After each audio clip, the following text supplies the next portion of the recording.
constituents.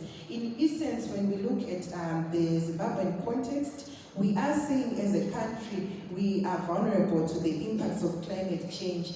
However, the southwestern part of the country is more vulnerable to the other, and then again, in terms of the districts, the vulnerability tends to change from one area to the other. So in terms of formulating the interventions for building resilience, those are some of the information that would be critical to say, can we say for Harare province, when we are coming up with adaptation options, they have the same interventions such as those that may be awarded to probably, let's say, Masvingo province, recognizing the differences in terms of the geography and location.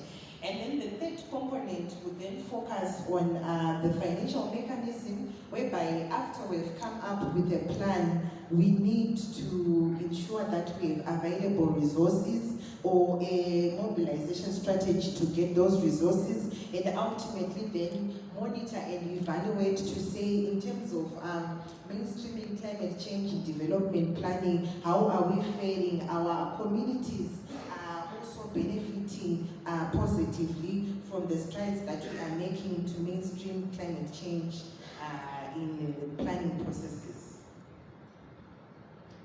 Then within the National Adaptation Plan, we have prioritized 7 sectors based on the fact that the 7 sectors are the most vulnerable, being very sensitive to the changes in temperature and rainfall. So I've the slide here, which has examples of some of the interventions that are in the National Adaptation Plan per sector. For instance, in the agriculture sector, one of the interventions that we would want to look at is climate smart agriculture practices being adopted. So it's essentially to say that we would want to enhance the adoption of these practices at national and sub-national level towards enhancing food security. Then, in terms of the water sector, next slide please. In terms of the water sector, some of the interventions that we have entail water use efficient systems being adopted.